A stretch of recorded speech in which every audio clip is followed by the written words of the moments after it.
And welcome to FISM News. I'm Samuel Case. And I'm Renata Kiss. And tonight, Biden leads Trump for the first time in months. Meanwhile, the U.S. reallocates missiles to Ukraine. And the DOJ continues cracking down on pro-lifers.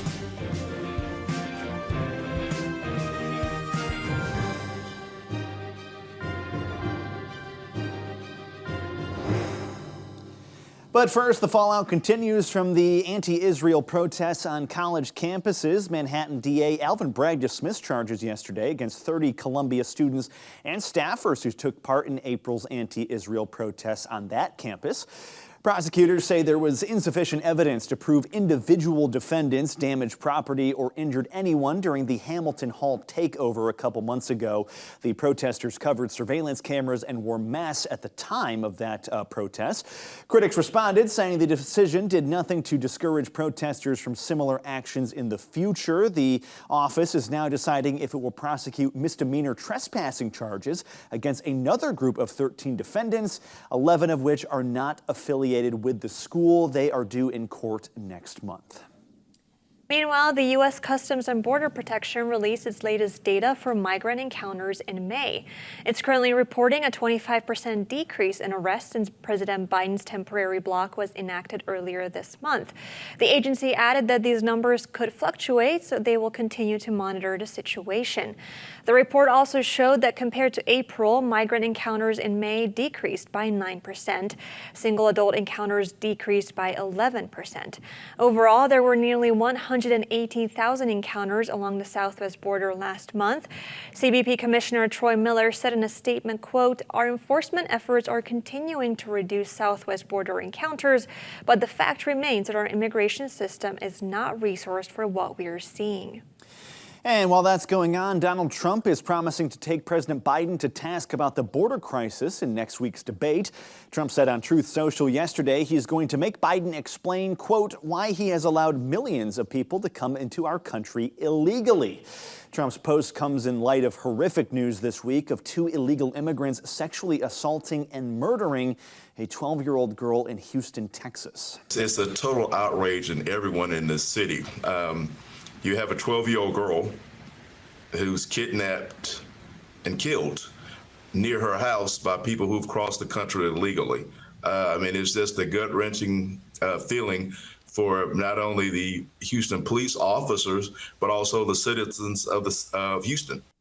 That was the VP of the Houston Police Officers Union. Trump reacted to the news in that same post, saying, quote, "We have a new Biden migrant killing. It's only going to get worse, and it's all crooked Joe Biden's fault."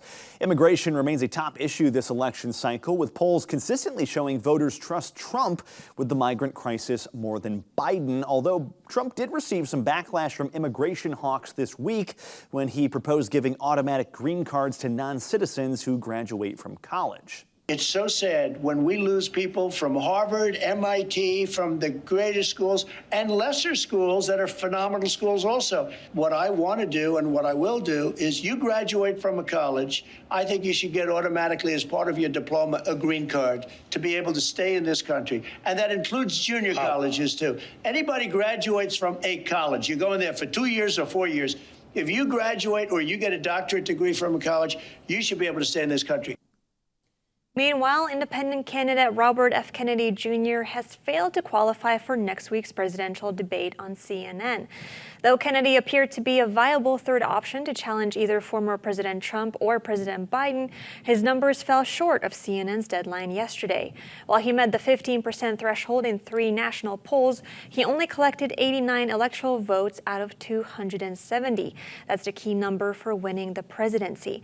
But Kennedy blamed CNN for not treating him fairly. He filed a complaint with the FEC alleging that the network made unlawful contributions to both the Biden and Trump campaigns. Kennedy also accused CNN of negotiating with the 2 campaigns to exclude other potential candidates. Regardless of all this, he will likely not qualify for the June 27 debates, which will showcase a historical showdown between a former president and a current sitting president.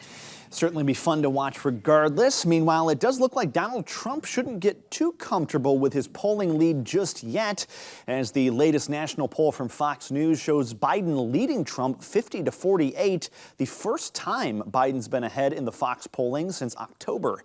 The poll is still well within the margin of error, but Fox does say it's the most support Biden's seen this election cycle, although that doesn't necessarily mean Biden's in a good place overall, as Biden does continue to bleed support from key demographics. For example, a New York Times analysis shows Biden's lead among women in particular has dropped by 5% since 2020, falling to roughly 8%. Meanwhile, looking more broadly at the election, the Real Clear Politics polling average shows Biden and Trump running dead even nationally, with Trump holding a small lead in every single battleground state.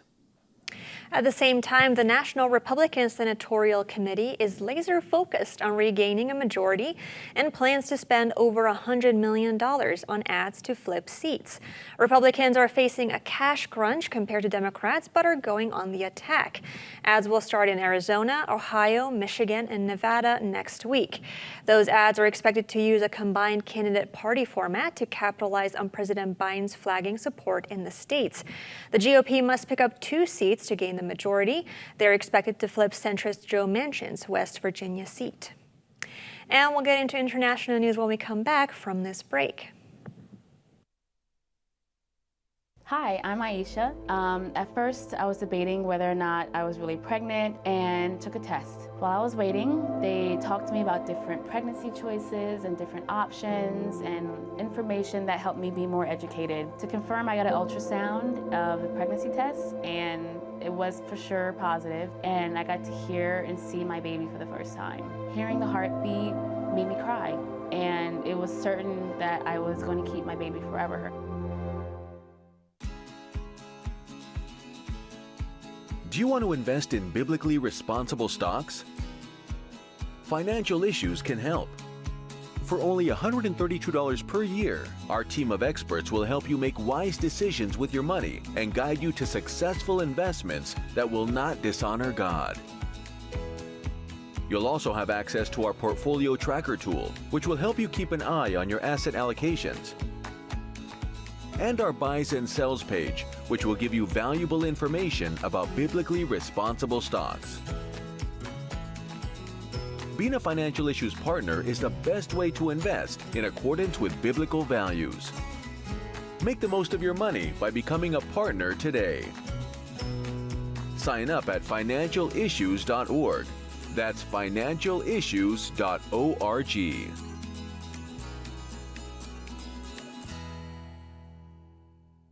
But I felt very comfortable in that decision because I found a lot of support. Like everyone here, like always made sure like keep in contact with me. This is what ultimately changed my decision. You know, knowing that I had all this support that I didn't know I had. Now that he's here, he's 4 months old. Like I look at him and I honestly like it just makes me want to cry. Like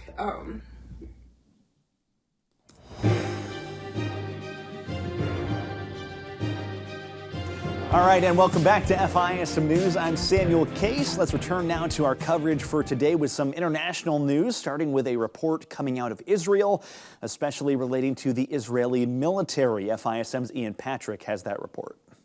Much of the world media is claiming that the Israeli military is beginning to break apart from within, citing a quote from the IDF's spokesperson. The Israeli government, however, is fighting that accusation tooth and nail. So I guess the question remains, what exactly is this situation? Well, the issue revolves around comments made by IDF spokesperson Rear Admiral Daniel Hagari. During an interview this Wednesday, Hagari commented on the fact that Hamas exists not just as a military force, but as an ideology. Hamas is an ideology. Hamas is rooted in the hearts of the people of Gaza. To eliminate it, to replace those who run the public services, those who distribute food or steal it, there must be an alternative that can emerge. It's a decision that has to be taken politically, and the army will implement it. Until it is, Hamas will continue to exist. Hamas will not disappear from Gaza. It will not disappear. Now, there are various interpretations of Hagari's quotes, but they all essentially say the same thing, that it is near impossible to completely eliminate Hamas as an ideology, and anyone who believes so is wrong, especially if their goal is just to eliminate the military force. Hagari then followed up those comments by saying that the Israeli government needs to consider replacements for Hamas's operations in Gaza itself to really make it disappear. Now, this was quickly interpreted by some media outlets as a disagreement with the underlying goals of Israel's campaign against the terrorist group. Media outlets including CBS, ABC, and Al Jazeera ran with this idea, claiming that the Israeli military is experiencing an ever-growing rift. But the Israeli government and military responded by saying that the meaning was actually taken out of context. The IDF released a follow-up statement which clarified that Hagari's statements were in reference to, quote, eradicating Hamas as an ideology and an idea. In fact, his comments are remarkably similar to others he made last month, where he said that there's a need for a governmental alternative to Hamas in Gaza. The Israeli government also released a statement reaffirming its goals regarding the campaign against Hamas, and that post reads as follows, quote, the Security Cabinet, chaired by Prime Minister Benjamin Netanyahu, has defined the destruction of Hamas's military and governing capabilities as one of the goals of the war. The IDF, of course, is committed to this. But there does seem to be at least some confusion within the Israeli government over the exact post-war plans for Gaza. Netanyahu had previously indicated that Israel would control the security situation in the region, but not the governance. Others in his government felt that Israel actually should be in charge of the governance, however, and that has led to some disagreement. The War Cabinet has since dissolved in recent days, and the future of the area still remains somewhat of a mystery. This is Ian Patrick reporting for FISM News. Thanks for that report, Ian. Meanwhile, the U.S. is redirecting its military aid to support Ukraine. White House National Security Advisor John Kirby explained yesterday that though this was a difficult decision, Ukraine needs more weapons, particularly Patriot and NASAM missiles. He added that the countries who have requested these missiles will receive them in the future, but the process will take longer than usual. However, he emphasized that if any other ally nations needed the same help that Ukraine needs now, the U.S. would without a doubt offer that same kind of assistance. He added, quote, we're grateful to the nations that we've reached out to and have not only understood, but many of them have been fully supportive of this decision. And this comes as South Korea is now reconsidering sending weapons to Ukraine as well. Up to this point, South Korea has only given non-lethal aid to Ukraine, resisting Kyiv's request for weapons to use against Russia. But South Korea's national security advisor says that all could change very soon, especially in light of Russia's recent security agreement with North Korea. Yesterday, Russian President Vladimir Putin even said Russia might supply weapons to North Korea in what he suggested would be a mirror response to the West arming Ukraine. Putin, on top of that, said South Korea would be making a, quote, big mistake should it give weapons to Ukraine. Meanwhile, Russia and Vietnam are also starting to cozy up to each other. Hanoi welcomed the Russian president with a prestigious ceremony just before the two nations signed at least a dozen agreements. Великий государственный деятель Вьетнама Хо Чи Minh говорил. The great state figure of Vietnam, Ho Chi Minh, said that in any business, one should think first of all not about oneself, but about one's compatriots, about the whole people. When doing anything, one should not think about oneself first, but about one's compatriots, about the whole people. When it is difficult, one should go first, and when it is enjoyable, one should go later. We will try to follow this tradition, and in our cooperation with our Vietnamese friends, we will certainly follow this wise advice. All our joint efforts are aimed at improving the well-being of the citizens of both countries. Putin also announced that he wants to build a reliable security architecture in the Hanoi region. The U.S. responded by sending East Asia diplomat Daniel Kritenbrink to the capital to reaffirm Washington's commitment to Vietnam and a peaceful Indo-Pacific region. White House National Security Advisor John Kirby added that the U.S. will continue to deepen its ties with Hanoi and improve the mutually beneficial partnership. However, Putin's presence in Vietnam may rock U.S. trust. This comes ahead of an important decision supposed to elevate the Indo-Pacific country to market economy status. And while Russia's on the move, NATO has now decided on its next leader. Outgoing Dutch Prime Minister Mark Rutte cleared the last hurdle yesterday when Romania, Hungary, and Slovakia announced their support for his candidacy. Despite Eastern European reservations about him, he now has the backing of all 32 NATO members. Rutte is known for having good rapport with former President Donald Trump, with some even calling him the Trump whisperer. It's a possible sign that NATO is now hedging its bets to get White House support, no matter who wins the upcoming November election. Alrighty, we have more news coming up next on religion, national news, and so much more. But first, let's go back in time with Seth Udinsky for today's edition of A Moment in History.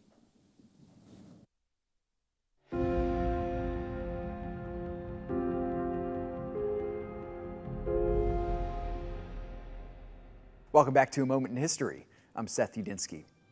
In 1912, there was a ship on the seas that many experts claimed to be unsinkable.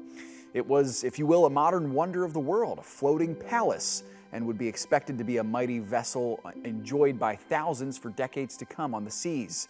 In April of that year, this massive cruiser made its maiden voyage from England to New York City, but about 2/3 of the way there, the ship infamously hit an iceberg in the North Atlantic and sank to the bottom of the ocean. And this was, of course, one of the most famous and tragic incidences in maritime history, where 1,500 people died in this tragedy, the sinking of the boat many claimed to be unsinkable, the RMS Titanic. So the massive vessel was in many ways the product of a cultural arms race of industry that had been ongoing really since the mid-19th century in the West. Business tycoons wanted a chance to create massive ships that could transport thousands of people in a rather luxurious style. So the Titanic was constructed under the ownership of White Star Line, which, interestingly enough, was funded by the infamous American business tycoon J.P. Morgan. Titanic was built alongside a sister ship called Olympic, and the vessel spanned a whopping 882 feet in length and almost 100 feet across at its widest point, leaving it as the largest luxury liner in the world at that time. So in April of 1912, with much pomp and celebration, the Titanic embarked on her maiden voyage in what would also be her last voyage, traveling from Southampton, England, for the intended target of New York City. Now, for several days, the journey was rather calm. Now, while there were many elites on board, there were also a great number of middle and lower class citizens who were hoping for a fresh start in the United States. Now, about 2/3 of the way to Ellis Island in the Atlantic, the Titanic famously came upon an unforeseen iceberg in the dead of night. Desperate to avoid a crash, the ship's crew tried to avert the massive vessel, but to no avail. The iceberg tore open the side of the ship, and the infamous watertight compartments, which were part of the reason why many had deemed the Titanic as unsinkable, began to fill. Not long after, word reached the captain and the rest of the crew that the ship was indeed going down. So now, in one of the great tragedies of history, the Titanic was grossly ill-prepared for such an occasion. There were lifeboats available for only little more than half of the passengers on board, which meant that the rule of thumb was women and children first and men only if there was room. Now, due to the chaos of the situation, many boats left the sinking vessel only a half or quarter full. As the ship filled with water, one end began to point upwards while the other submerged in the dark, cold Atlantic. After a few hours of desperate scrambling, the ship plunged under the water. Just more than 700 people lived to tell the tale, while almost 1,500 perished. Now, for over 70 years, the wreckage of the Titanic lay on the bottom of the North Atlantic, its whereabouts relatively unknown until it was dramatically rediscovered in 1985, which kind of remade a new fascination with the giant ship and the tragedy that surrounded it. Thanks so much for joining me once again for A Moment in History. There are moments in life that define us. Choices determine the courses we take. Choices that create life, or those that save a life. And some make life worthwhile. There are decisions to stay or to go, to remain the same or to grow. Sometimes we pray and make peace. Other times we take a stand for what we believe. In celebration, mourning, triumph, and defeat, We are invested in every decision we seek. Despite differences, we have one thing in common, the desire to do all for the glory of God. Keep your wallet aligned with your heart and your investments in harmony with your faith. Timothy Plan, biblically responsible mutual funds, ETFs, and retirement plans. Before investing, carefully consider a fund's investment objective, risks, charges, and expenses contained in the prospectus available at timothyplan.com. Read carefully before investing. On January 21st, 1824, a baby boy was born in Clarksburg, Virginia. His name was Thomas Jackson, and during the American Civil War, he would become the second most famous general of the Confederate Army after General Robert E. Lee. Most people do not recognize him by his given name, but many do know him by his legendary nickname, Stonewall Jackson. To watch more episodes of A Moment in History, go to FISM.tv. Tragically, and all too often, a young mother in an unplanned pregnancy is in crisis. You can be there for her by giving a life-changing ultrasound through Preborn.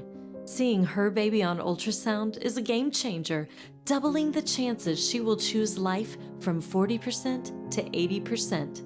For only $28 a month, less than $1 a day, you can show a mom her baby on ultrasound.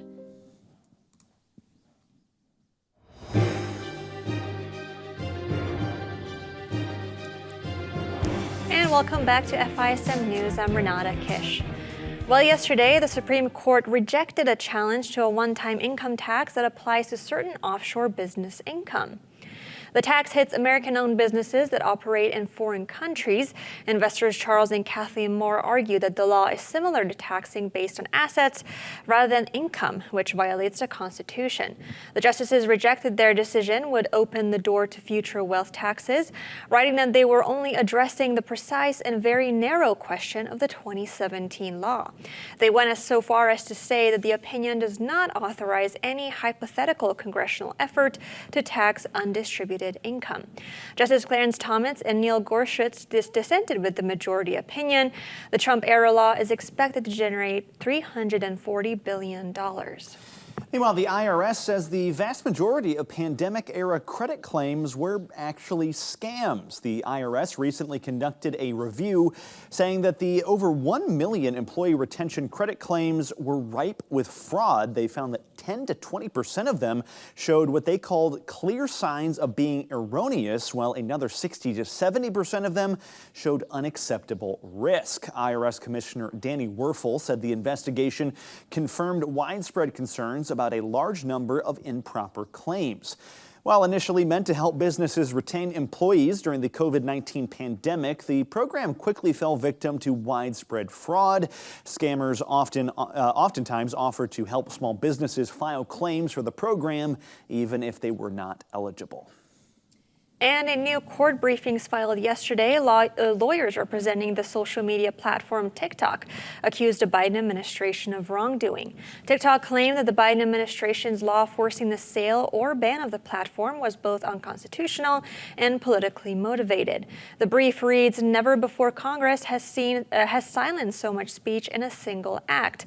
Lawyers claim the law sets a dangerous precedent, allowing political branches to target a disfavored speech platform and force it to sell or be shut down. Included in the filings was a roughly 100-page agreement that the company had proposed 2 years ago that would have given the U.S. government strict oversight over TikTok's U.S. operations. The Biden administration allegedly rejected the proposal without explaining why. TikTok now insists that being forced to sell the company violates First Amendment rights. And, you know, I think if this was any other company, that would probably be a shut and dry First Amendment case. But because it's TikTok and there's all these national security concerns, and that's really why they want to ban or sell the app, is the national security concerns. It's not what's being said on the app. I think this is going to be a much more complicated case. Yeah, and probably a lot longer one, too, because China is enjoying all the benefits that it's getting from TikTok. And it is an election season, of course, so no one really wants to mess with it either. Right. Meanwhile, the Biden Justice Department continues its crackdown on pro-life activists. Yesterday, the DOJ filed a new lawsuit against activists for alleged FACE Act violations. The defendants in this case are accused of blocking the entrance of a Florida abortion clinic back in 2022. According to the DOJ, all 5 of them, quote, trespassed onto a reproductive health center's property, blocked the entrances, and temporarily stopped operations at the center. As a civil case, no jail time is on the table, but the defendants could have to pay some rather hefty fines. 3 of them were previously convicted of a similar charge and charges in Tennessee, with 2 of them facing up to 10 years in prison. This case comes only weeks after a 75-year-old woman in Massachusetts was sentenced to 2 years in prison for the same exact thing. The increased sentencing of pro-lifers under the FACE Act is now leading to calls from some conservatives, such as Texas Congressman Chip Roy, to repeal the act altogether.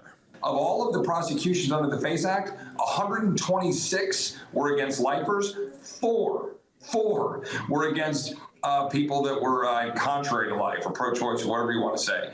So, it's clear the bias. I think we ought to repeal it.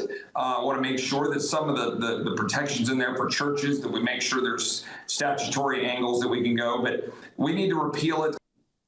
Meanwhile, in some other cultural news, anti-oil climate activists attempted to spray paint pop star Taylor Swift's private jet yesterday. 2 young women who are part of the Just Stop Oil group in the UK broke into a private airfield in London to vandalize the singer's jet. But instead of her plane, they ended up spray painting 2 other unrelated jets. It turns out the singer's plane wasn't actually there. The women were arrested shortly after the vandalism, and meanwhile, Taylor Swift has been heavily criticized for how much she uses her jet, despite speaking out against climate change a few years ago. One ex-account tracking celebrities' whereabouts claimed that she once flew 13 minutes to travel 28 miles. And Renata, this is the same exact group, right, that earlier this week went after Stonehenge as well, right? Exactly, yeah. They have a lot of paint. They love the notoriety, obviously. They're busy. I'm not sure if the paint's so good for the environment, though, which is kind of strange. Right. Ironic. Finally, if you were paying attention to the G7 in Italy last week, you might have noticed a curious lack of progressive talking points we've come to frankly expect from these meetings. The reason for that is Italy's conservative Prime Minister Giorgia Meloni. According to the Washington Stand, she outright rejected pressure from the Biden administration to use the G7 to specifically promote abortion. Biden wanted a repeat of last year's statement, which said, quote, "We reaffirm our full commitment to achieving comprehensive sexual and reproductive health and rights for all, including by addressing access to safe and legal abortion and post-abortion care." Meloni ultimately rejected that. She decided to keep abortion out of this year's statement, saying, "I believe it's profoundly wrong in these difficult times to campaign using a precious forum like the G7." So it is really good to see someone standing up saying, no, we're not going to do that right now. It's very refreshing. All right, well, that's our program for today. Thank you so much for joining us, and please visit FISMnews.tv for more content. And I hope you have a great weekend. You can check us out on social media at FISM News or download the FISM app. We'll see you on Monday with more news.